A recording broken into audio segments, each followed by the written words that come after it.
There are 8 shopping days left until Christmas. Just a heads up. Just a heads up in case you were wondering how much time you had left to wait till the very last minute to shop. If you wait, exactly 8 days from now until, say, right after the Christmas Eve 11 p.m. service, there will probably still be stores open. At least 7-Eleven, and everybody who does not like a taquito that's been out for 72 hours. I'm looking for that in my stocking. Thank goodness Linda's not here to hear me this morning say that, because my wife might do that for me, and I don't want that to happen. I don't want that to happen. So, last week, I told you all to stop along the road, not to live from destination to destination to destination. And then, beginning immediately following worship last week, I lived this entire week from destination to destination to destination to destination. One of those destinations this week was the clergy luncheon, Christmas luncheon. There are 3 different ones depending upon where you are in the district, and so I went and had clergy lunch at Firebirds down in Potomac, and it was pretty nice, and we sat around, and Jeff always likes to engage us. My district superintendent likes to engage us, so he asked us all to tell us who we are and what we, and where we serve and how long we've been there, and, people's mouths drop open when I tell them. But in any case, then, our favorite Christmas tradition. And it was a delight to listen to all these folks talk about the things that they do. But one that really struck me, this woman I don't know, and now I can't remember her name, although I can see her face, who serves somewhere on the district, obviously, because she was at this lunch, talked about how her big thing about Christmas is she collects nativity scenes. And she has, I don't know, a bazillion nativity scenes, a lot. And at the beginning of Advent every year, right at the beginning of Christmas, they set up the nativity scene, but there's no baby Jesus. And on Christmas morning, the baby Jesuses, all of them, appear underneath the Christmas tree, and the first thing that the kids have done, and now apparently they're in their 20s, the kids do, and they still do it, they gather and they get all the baby Jesuses out, and they match the baby Jesus with the right manger scene. Not that it matters if he's in the right manger scene. I'm sure no matter what manger scene he's born in, it'll be fine.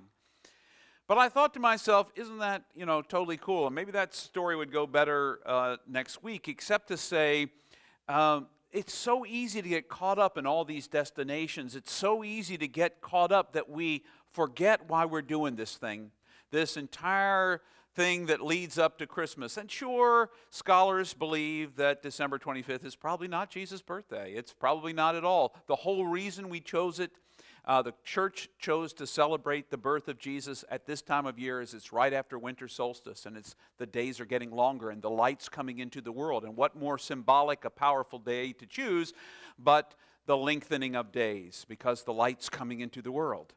And so they chose that. We don't actually know, and there's no one was writing down, we wish they would have.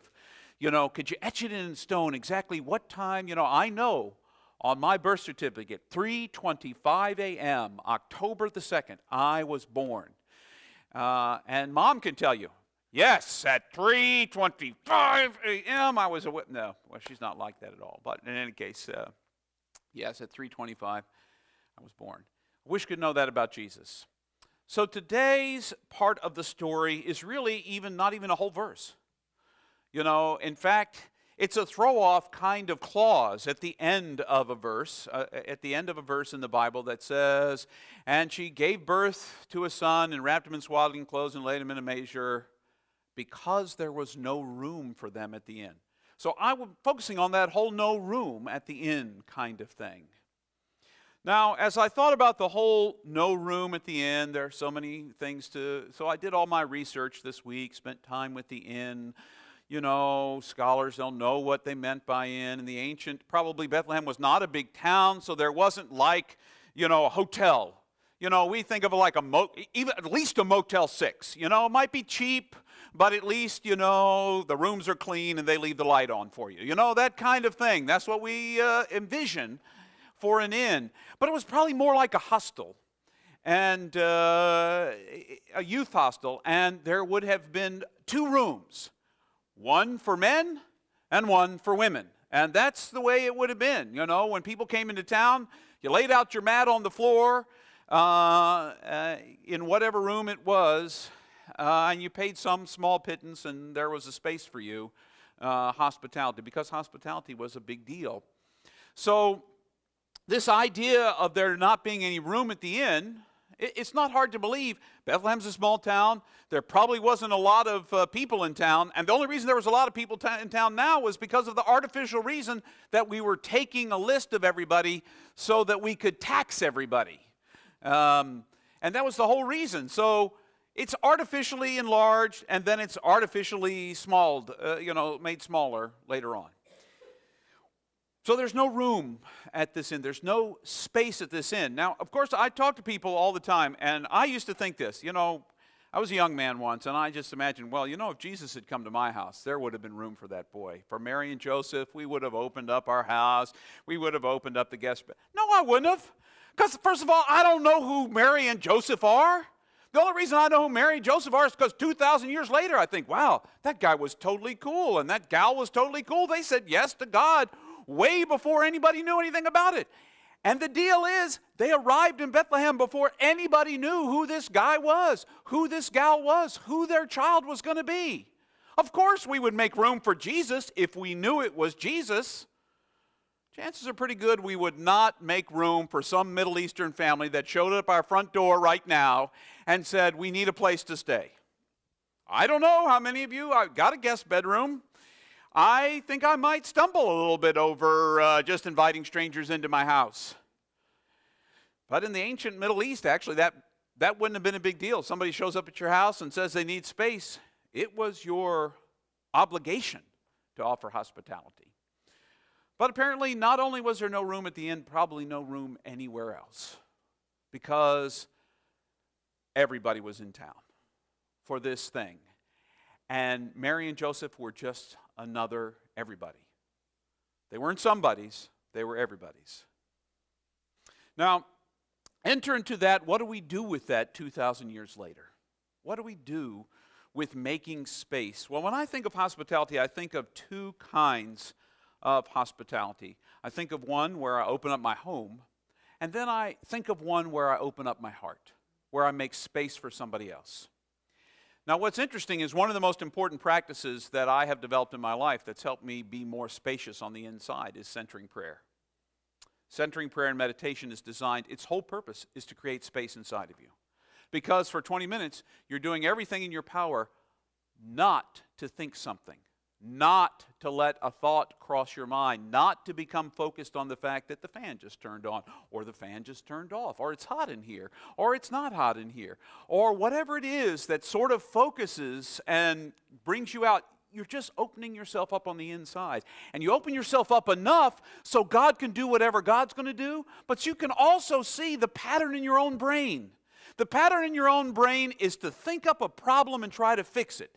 If there's no problem, there's got to be a problem, and you've got to figure out what you're going to do to make the problem go away.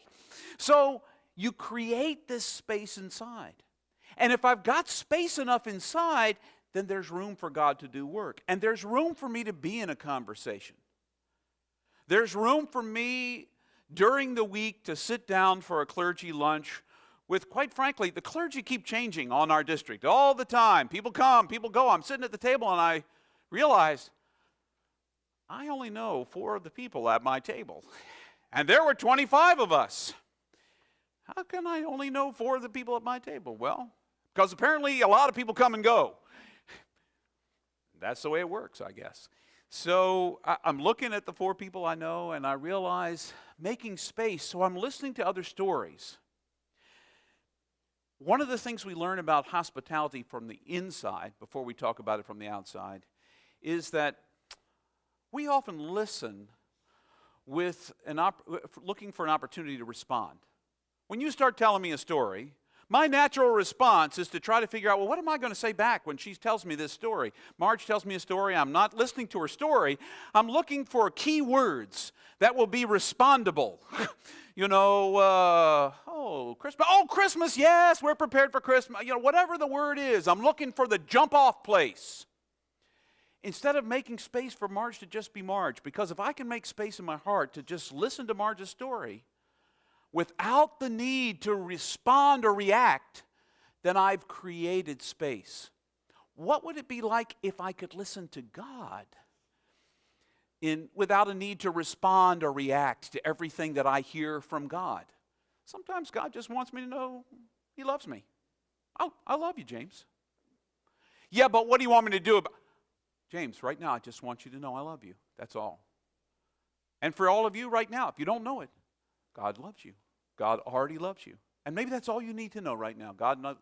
You don't even need to know about making space in your life because you've already made so much space, it's unbelievable. But maybe you haven't. And there's no space for love to get in there because you've crammed so much stuff in there. If we don't have any other talent as Americans, cramming stuff into places is one of our best ones. You know what one of the growing industries in America is? The $38 billion a year industry is storage. For every American, there is storage space, 7.5 square feet of storage space for every American. That's how much storage space in storage places there are. Not counting our houses.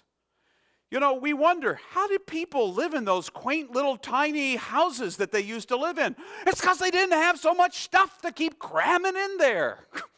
And so we need bigger houses. Why? Because we got more stuff to put in there, so we can get some more stuff.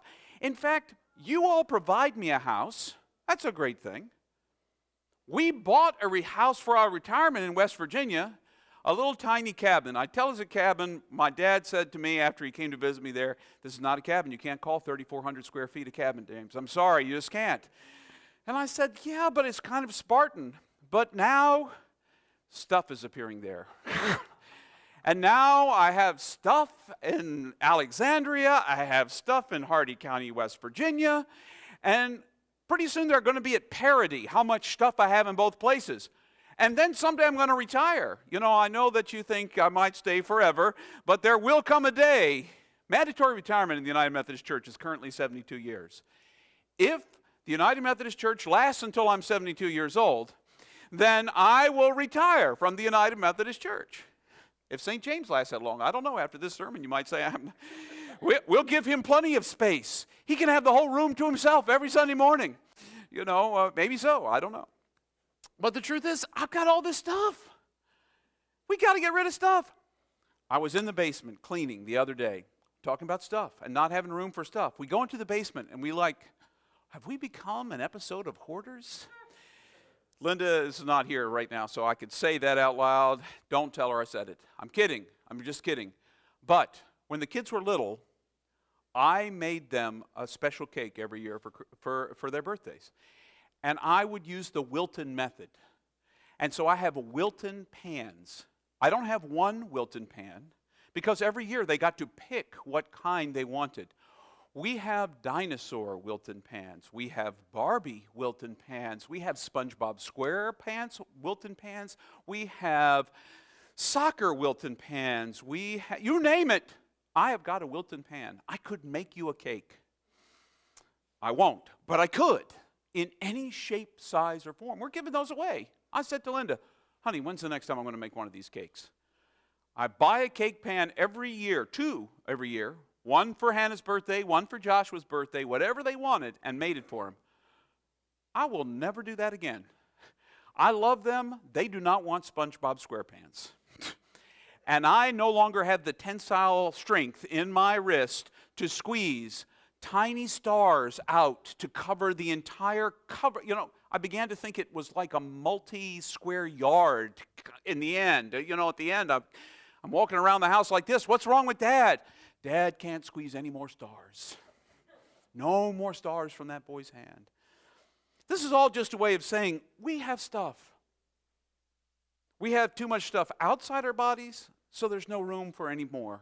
And as long as you're already full, you don't need just a better system of storage.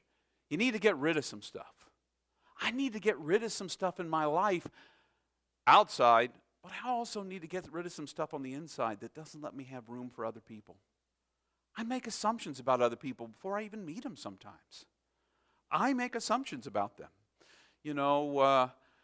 I'll tell you, every year I go to the clergy lunch and I'm making assumptions about clergy. What is this going to be like?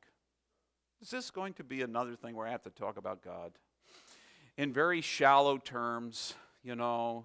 Yes, God is big. Or how many people are coming to my Christmas Eve service? I don't even really care. I'd love for them all to come, but I also am fine whoever comes. It's the way that it is. Life is like this. Come if you will, don't if you won't.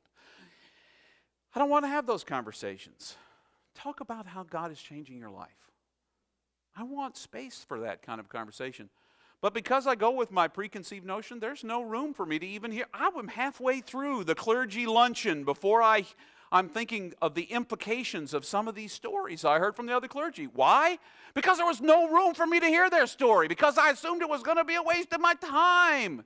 Sorry, clergy people who are watching. You aren't watching. Hopefully you're preaching somewhere else. Just ignore me. The truth is, we make assumptions about something. I'm sure they assume, oh my gosh, is that James Henry still at St. James? And is he coming to this luncheon? Crap, he's going to say something stupid about crackhead pastors or, Santa or something. I talked about Santa on crack on Wednesday, and they were like, what the heck is this guy? When I was little, Santa really was kind of on crack because, I just want to tell you, I went to bed on Christmas Eve. There was no tree. There was no decoration. There was nothing in the house. I would wake up on Christmas morning. Santa would have brought a live cut tree, decorated the entire tree. I don't know how it came down the chimney. An entire tree down the chimney, decorate the whole thing, decorate the house, eaten all the cookies. That was where the crack was maybe. I don't know. Laid toys out, wrapped toys, and all around the tree. And I'm thinking to myself, we're just one house. How did this even happen? And I'm sure Santa was thinking the exact same thing. Because I talked to my friends and they were like, no, we set up our tree in advance. We don't make Santa do that hard work. Apparently in my house, we made Santa work really wicked hard. Really wicked hard. Maybe mom and dad had to even get up and help him out because that dude had to be wasted by the time he was finished at our house completely.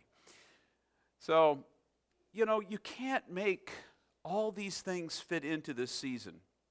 So I guess what I want, I've gone all over the place, but the truth is, how many things do you really need to make Christmas Christmas for you? What is it that you have to make Christmas Christmas? Is it certain foods? Is it certain decorations on the tree? Is it certain lighting patterns? Is it lighting candles in your life? It's become a part of Christmas isn't Christmas for me anymore unless we have this stinking piece of paper in my house and we're putting food in a box because of it. This has become a part of my Christmas now. Linda is like, the other night, we had forgotten about it. She came home really late because, she's distributing to 600 families today or something like that. Come on, get a life. Come on home when you're supposed to be here. Fix me some dinner, girl. And, see, she's not here. She's not here. He's really brave. I can be as brave as I want to be when that girl's not here. I can fix dinner too, and I do. We have some nice toast periodically that's only slightly burnt and some boiled water. I can do both of those things without my eyes closed. But, we pulled this, we're getting ready to go to bed. We're both exhausted. It had been a long day. I think that was the day of the clergy lunch. So we're coming in, and Linda said, we can't go to bed until we look at this thing. We got to look at this thing. And I'm like, all right, we'll look at this thing. So it was Wednesday night. What is another way to show love to your neighbor? What is another way to show?